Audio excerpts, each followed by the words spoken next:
Welcome to this final module in the decision making training course, and this time we're looking at how we can use teams to improve our decision making, and I'm going to provide you with some evidence-based strategies to help improve your decisions.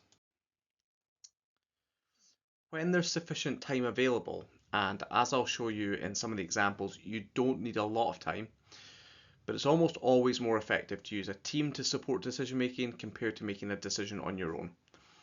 Teams can reduce biases, they can increase the total amount of information input into a decision, and through team interactions, anybody with extreme views can be counterbalanced, leading to a more accurate decision.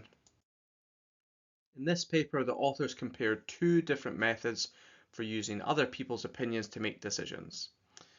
They employed two simple strategies. Option one is picking one of the group members' decision, for example, picking whoever is the most experienced and going with their decision. So that's option one. And the second option is asking everybody to put a numerical confidence on their decision and then averaging everybody in the group. And in this study and in many more, asking people to state the numerical confidence they have in a decision is the most effective. And one of the benefits of this is that when we're in a group, it allows us to average the numerical estimates of all the group members, and this has been shown to consistently outperform any single expert over a series of decisions. Here's one example of how this can work in sport. The head coach might ask in a team meeting, what are the chances an injured athlete will be fit for a tournament in a few weeks' time? Making sure not to contaminate everybody's thinking, the coach would not give their opinion first, but instead they'd ask everybody to take a minute and to think about their answer. And then every member of staff, they would give the coach a numerical confidence for how certain they are that the athlete would be ready for a few weeks' time. Everybody's answer would be averaged, and then this is what we would base the decision on. This approach is based on several mathematical and statistical principles, but luckily we don't need to be maths experts to use it and improve our decision making. But I'll very briefly go through one of the reasons why this method works. One of the ways this works is through error cancellation. We all have biases, and these are very difficult to spot when we're making decisions on our own. Now, we can assume that everybody has a small error in their estimates about a decision.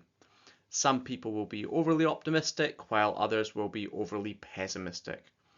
But by summing many estimates together, these errors will all get averaged out, leading towards a central point which is more accurate. So by including other people's inputs into our decisions and aggregating our perspectives together, we can reduce bias as long as the people that we're including in our group have expertise and information different from our own. We've got various options for how we can aggregate the decisions together, and I'm going to go through a few examples depending on the situation that you're in. First of all, we can very simply use this when we're asking one other person for advice. For example, we might be asking our manager to review a training program we've designed, and we're asking them how confident they are that the program will hit the goals. Now, this is really interesting. When we ask other people for advice, we typically only use this advice in a few different ways. We'll either stick with our own prior decision, or we'll completely switch and select theirs. Now, research shows that most of the time we stick with our own prior decision and we give their decision a 0 weighting, and this is a big mistake.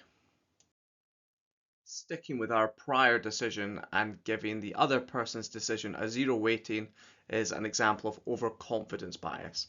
And it's just another example where it shows that we value our own judgment higher than other people's.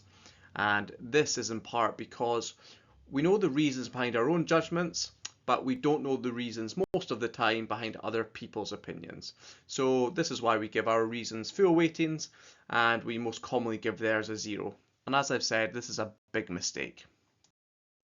When we're asking one other person for their estimates, we should be giving their opinion equal weighting to our own, as long as the person we're asking is of similar or perhaps higher experience or knowledge to ourselves.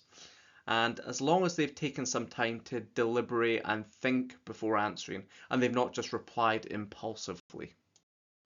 That's asking one other person. Now let's look at using a larger group.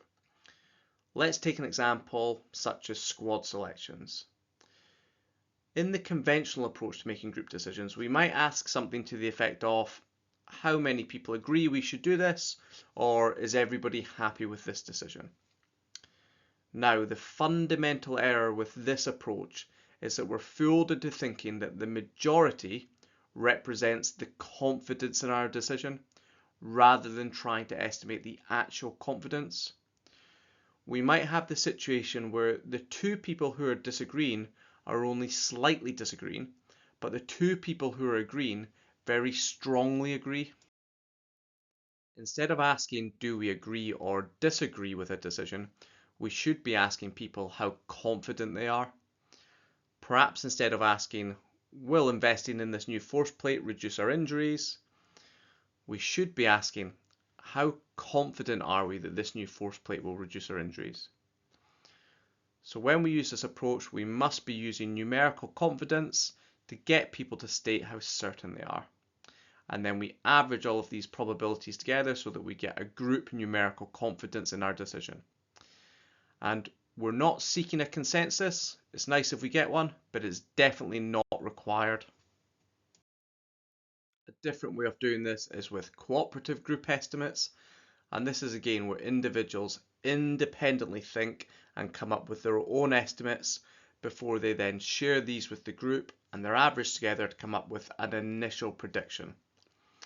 Once the initial prediction is written down, everybody then shares their reasons, they agree, they disagree, they collaborate, and they adjust this initial prediction up or down to reach a group decision with a confidence.